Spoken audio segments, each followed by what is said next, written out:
ഏകദേശം 20 വർഷം മുൻപ് നയൻതാരയും ഗീതു മോഹൻദാസും ഒരുമിച്ച് അഭിനയിച്ച രാപ്പകൽ എന്ന ചിത്രത്തെക്കുറിച്ചായിരുന്നു നയൻതാരയുടെ ഓർമ്മപ്പെടുത്തൽ. എന്നാൽ നയൻതാരയുടെ വാക്കുകൾക്കൊപ്പം സോഷ്യൽ മീഡിയയിൽ വീണ്ടും ചർച്ചയാകുന്നത് മറ്റൊന്നാണ്. ഗീതുവും ഞാനും ഒരുപാട് നീണ്ടതും മനോഹരവുമായ യാത്രയാണുള്ളത്.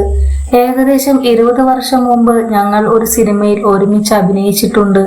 അത് മറ്റൊരു ഗീതുവായിരുന്നു. 2005 കമൽ സംവിധാനം ചെയ്ത ചിത്രത്തിൽ മമ്മൂട്ടിയായിരുന്നു നായകൻ. നയൻതാര നായികയായി എത്തിയപ്പോൾ ഗീതു മോഹൻദാസ് അതിലെ ശ്രദ്ധേയമായ ഒരു വേഷത്തിലെത്തിയിരുന്നു. അന്ന് കുടുംബ ബന്ധങ്ങളും വൈകാരികതയും മുൻനിർത്തിയ ഒരു ചിത്രമായിരുന്നു രാപ്പകൽ. പക്ഷേ കാലം മാറിപ്പോയതോടെ രാപ്പകൽ കാണുന്ന പ്രേക്ഷകരുടെ കാഴ്ചപ്പാടും മാറിപ്പോയി. മമ്മൂട്ടി അവതരിപ്പിച്ച കൃഷ്ണൻ എന്ന കഥാപാത്രമാണ് ഇപ്പോൾ ഏറ്റവും കൂടുതൽ ട്രോളുകൾക്ക് ഇരയാവുന്നത്. അന്ന് നിഷ്കളങ്കനും സ്നേഹസമ്പന്നനും ഒക്കെയായിരുന്ന കഥാപാത്രമായിട്ടാണ് പ്രേക്ഷകർ കൃഷ്ണനെ കണ്ടത്. എന്നാൽ ഇന്നത്തെ സോഷ്യൽ മീഡിയ ചർച്ചകളിൽ കൃഷ്ണന്റെ പല പെരുമാറ്റങ്ങളും മറ്റൊരു രീതിയിലാണ് കാണപ്പെടുന്നത്. മറ്റുള്ളവരുടെ സ്വകാര്യ കാര്യങ്ങളിൽ ഇടപെടുന്നതും വ്യക്തിപരമായ ഇടങ്ങളിലേക്ക് അനാവശ്യമായി കയറി ചെല്ലുന്നതും ഒക്കെ ചൂണ്ടിക്കാട്ടിയാണ് കൃഷ്ണനെ ട്രോളുന്നത്. നല്ല മനുഷ്യൻ എന്ന പേരിൽ കാണിച്ച പല കാര്യങ്ങളും യഥാർത്ഥത്തിൽ മറ്റുള്ളവരുടെ സ്വകാര്യതയിലേക്കുള്ള കടന്നുകയറ്റമല്ലേ എന്നാണ് ട്രോളന്മാർ ചോദിക്കുന്നത്.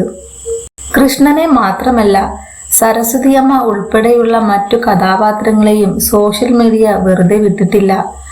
ചിത്രത്തിലെ പല സംഭാഷണങ്ങളും രംഗങ്ങളും ഇന്ന് മീമുകൾക്കും ട്രോൾ വീഡിയോകൾക്കും സ്ഥിരം മെറ്റീരിയലാണ്.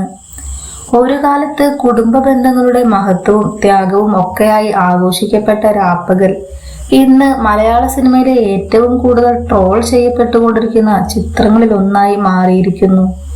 സിനിമ മോശമായതുകൊണ്ടല്ല ഈ മാറ്റം, മറിച്ച് 2 പതിറ്റാണ്ടിനിടെ പ്രേക്ഷകരുടെ കാഴ്ചപ്പാടുകളിലുണ്ടായ മാറ്റമാണ്. പഴയ കഥാപാത്രങ്ങളെ പുതിയ രീതിയിൽ വിലയിരുത്തുവാൻ ഇതൊരു കാരണമാവുന്നു. ഇതിനിടെയാണ് 20 വർഷത്തിന് ശേഷം നയൻതാരയും ഗീതു മോഹൻദാസും ടോക്സിക് എന്ന ചിത്രത്തിലൂടെ വീണ്ടും ഒന്നിച്ചത്. പഴയ രാപ്പകൽ ഓർമ്മിക്കുമ്പോൾ ട്രോളുകളിൽ നിറയുന്ന അതേ സിനിമ തന്നെയാണ് ഇപ്പോൾ മറ്റൊരു കാലഘട്ടത്തിൽ വീണ്ടും പ്രേക്ഷക ശ്രദ്ധ നേടുന്നത്.